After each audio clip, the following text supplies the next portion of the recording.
Hello everyone, इस video में हम BA BSc BCom final year digital जागरूकता और साइबर सुरक्षा के मोस्ट इंपोर्टेंट ऑब्जेक्टिव क्वेश्चन कहने वाले हैं। यदि आपने बिल्कुल भी इस सब्जेक्ट को नहीं पढ़ा है तो आप यदि इस वीडियो को देख लेंगे। इसके पहले हम 2 यूनिट करवा चुके हैं, इसमें 3rd यूनिट के ऑब्जेक्टिव क्वेश्चन होने हैं। इसको सिर्फ आप सुनते जाइए तो एग्जाम में आप अच्छे से टिक कर सकते हैं। आपका only objective type question paper रहना है जो MCQ है उसमें, और अदर में भी यदि डिस्क्रिप्टिव भी है तो इससे आपको बहुत मदद मिलेगी।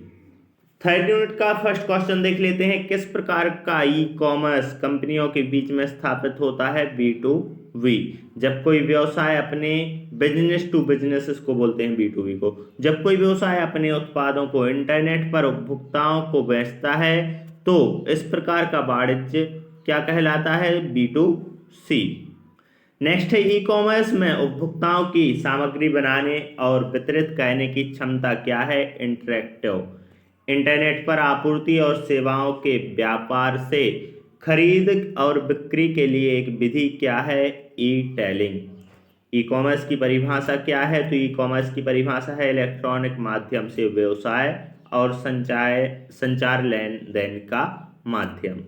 स्वास्थ्य सेवाओं को एकीकृत करने के लिए बनाए गए भारत के सरकारी सेवा पोर्टल को किसके द्वारा डिजाइन किया गया है? तो NIC के द्वारा डिजाइन किया गया है।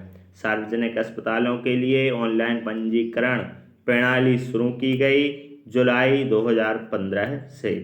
उमंग का फुल फॉर्म है UMANG। इसका फुल फॉर्म होता है unified mobile application for old age governance. Next है, उमंग ऐप निम्न सेवाओं को सुलभ कराता है। उपरोक्त सभी सेवाओं को सुलभ कराता है, जैसे इनकम टैक्स फाइल करना, आधार और PF फंड क्वेरीज को हल करना, गैस सिलेंडर बुक करना। ई गवर्नेंस टेक्नोलॉजी आपको प्रोवाइड करती है उपरोक्त सभी एक प्लेटफॉर्म जो इंफॉर्मेशन एक्सचेंज करता है, एक प्लेटफॉर्म जो सेवाएं देता है, एक प्लेटफॉर्म जो नागरिकों को कनेक्ट करता है। NEGP सबसे सफल प्रोजेक्ट है, तो आ और बात दोनों, या फिर पासपोर्ट सेवा प्रोजेक्ट या मिशन मोड प्रोजेक्ट, तो पासपोर्ट सेवा प्रोजेक्ट इसमें सही रहेगा।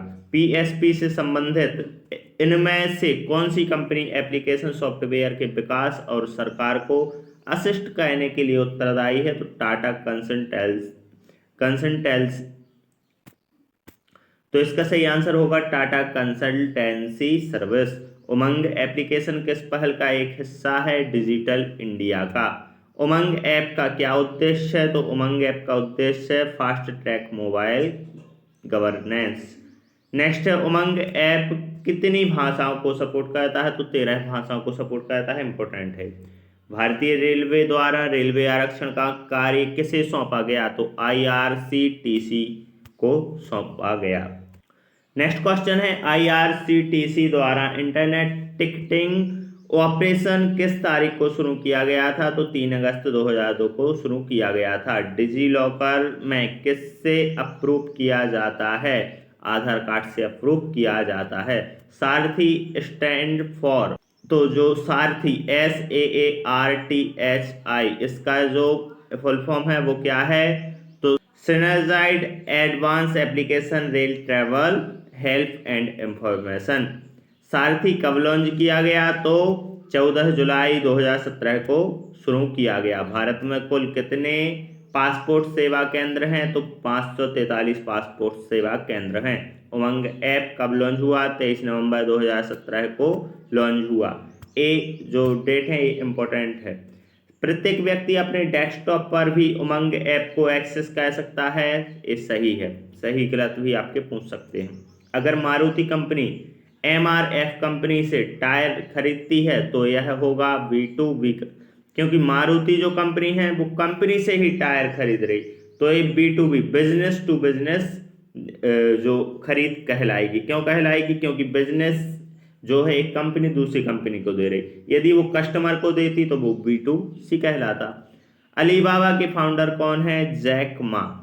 नेक्स्ट है, भारत में IT एक्ट कब पास किया गया था? 2000 में पास किया गया था। दुर्भावनापूर्ण सॉफ्टवेयर के सामूहिक शब्दों को क्या कहा जाता है? जैसे वायरस, वर्म और ट्रोजन, मालवेयर इनको कहते हैं। अपने डाटा को ऑनलाइन अटैक, हैकर और वायरस से बचाने को क्या कहते हैं? साइबर सिक्योरिटी कहते हैं।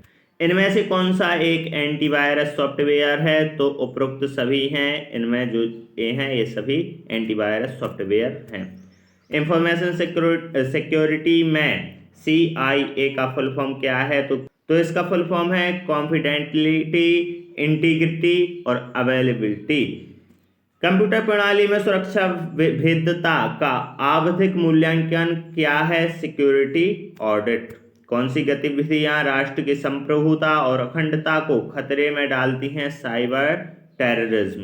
कंप्यूटर सिस्टम पर अनाधिकृत नियंत्रण पहुंच को क्या कहा जाता है? और जो डेटा को नष्ट कर देता है, हैकिंग कहा जाता है। कुछ असामान्य का पता लगाने के इरादे से सभी फाइलें या नेटवर्क तत्वों के माध्यम से कौन सी विधि अपनाई जाती है? स्कैनिंग। वायरस एक कंप्यूटर से दूसरी कंप्यूटर में कैसे फैल सकता है? तो वायरस इन्फेक्टेड फाइल को शेयर करने से फैल सकता है। जो फाइल्स रहती हैं कुछ इन्फेक्टेड, उनको शेयर करके फैलाया जा सकता है। वायरस की फुल फॉर्म क्या है? तो whittle information resource under seize. निम्नलिखित में से कौन सुरक्षा तंत्र से संबंधित नहीं है? तो इसमें सही आंसर हो जाएगा ई केस सा। निम्नलिखित में से कौन सा मालवेयर का उदाहरण है? उपरोक्त सभी जो हैं स्पाईवेयर, वायरस, ये सभी मालवेयर हैं। निम्नलिखित में से कौन सा सॉफ्टवेयर आपके कंप्यूटर की जासूसी करता है एवं आपसे संबंधित सूचनाओं का आदान प्रदान करता है? तो स्पाईवेयर। अब स्पाई से जासूस, स्पाई का अर्थ होता ही है। एक सुरक्षित पासवर्ड बनता है उपरोक्त सभी से। छोटे और बड़े अक्षर, स्पेशल सिंबल और संख्या सभी मिलाकर एक सुरक्षित पासवर्ड बनाया जाता है। पहला कंप्यूटर वायरस कौन सा था? क्रीपर। इनमें से किसके माध्यम से वायरस फैल सकता है? उपरोक्त सभी के माध्यम से। Floppy disk, CD, email attachment, सभी के माध्यम से वायरस फैल सकता है। जब कोई आपके कंप्यूटर को बिना आपकी अनुमति के एक्सेस करता है तो उसे क्या कहते हैं? हैकिंग। कंप्यूटर में फैलने वाला वायरस क्या है? एक कंप्यूटर प्रोग्राम होता है। इनमें से कौन वायरस फैलाने का एक आदर्श तरीका है? Official antivirus CDS। स्पैमर आपकी पर्सनल इंफॉर्मेशन कहाँ से प्राप्त कर सकते हैं? दिए गए सभी फेसबुक, लिंक्डइन, इंस्टाग्राम सभी से प्राप्त कर सकते हैं। किस प्रकार के साइबर अटैक में आपसे आपकी जानकारी मांगी जाती है? जैसे आपके पासवर्ड, नाम, OTP, पिन आदि। तो फिशिंग अटैक में ये सब मांगा जाता है। फिशिंग कहलाता है जैसे एक जाल फेंक कर मछलियों को पकड़ा जाता है, ऐसे एक जाल में आपको फंसाकर आपसे आपकी जानकारी मांगी जाएगी। व्यक्तियों द्वारा अपनी पहचान को गलत बताकर गोपनीय जानकारी प्राप्त करने के लिए किस तरह के प्रयास किए जाते हैं? फिशिंग स्कैम्स किए जाते हैं। वही आपको ऐसा जाल में फंसाया जाएगा कि आपको मालूम नहीं चलेगा कि हमने आप इनको जानकारी दे दी है। एक मजबूत पासवर्ड होना चाहिए, नाम जिसके कम से कम 8 वर्ण हो, अक्षरों, संख्याओं सभी को मिलाकर उसमें लिखना चाहिए। एप्लीकेशन सॉफ्टवेयर में फैलने वाले वायरस को क्या कहा जाता है? Macro virus. कंप्यूटर में से दुर्भावनापूर्ण फाइलों को स्कैन कर हटाता है कौन? एंटीवायरस हटाता है। क्यों कोई आपके कंप्यूटर में बिना अनुमति प्रवेश कर सकता है? तो कुछ भी कारण हो सकता है, उन्हें आप पसंद नहीं हो या अपराध करने, ये सभी आ जाएगा इसमें।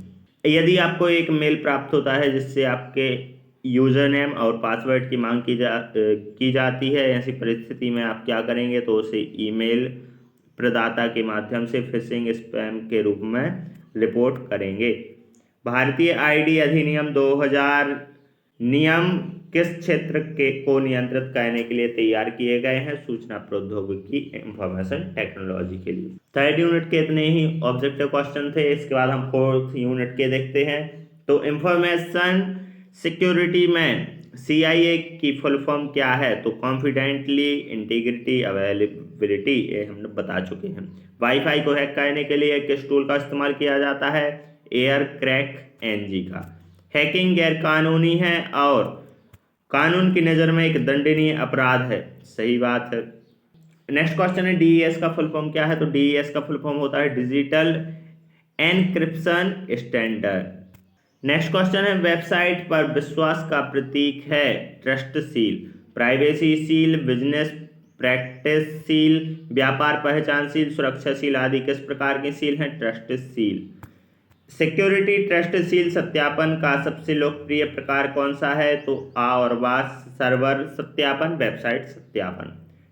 कंप्यूटर में ऐसी दुर्भावनापूर्ण फाइलों को स्कैन कर सकता है एंटीवायरस। अंतर्राष्ट्रीय साइबर सुरक्षा मानदंड ISO 27001 में। भारत में साइबर अपराध और इलेक्ट्रॉनिक कॉमर्स से संबंधित कानून है IT एक्ट 2000। कंप्यूटर स्रोत कांड के साथ छेड़छाड़ करना किस प्रकार की धारा है? सेक्शन 65, धारा 65। इलेक्ट्रॉनिक अभिलेखों के साथ छेड़छाड़ करना किस प्रकार की धारा है? सेक्शन 43।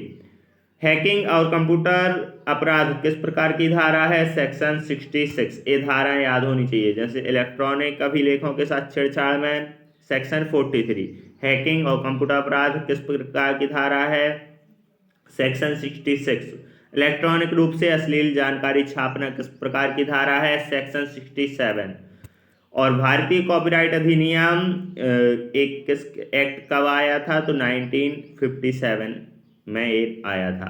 सूचना सुरक्षा प्रबंधन प्रणाली के लिए निम्नलिखित में से कौन एक ISO स्टैंडर्ड है? ISO 27000। ये हमने यूनिट 4 तक के मोस्ट इंपोर्टेंट ऑब्जेक्टिव क्वेश्चन किए हैं। इसके आगे के यानी कि 5th यूनिट के ऑब्जेक्टिव क्वेश्चन हम नेक्स्ट वीडियो में करेंगे। यदि वीडियो पसंद आया तो वीडियो को लाइक, चैनल को सब्सक्राइब करें। धन्यवाद।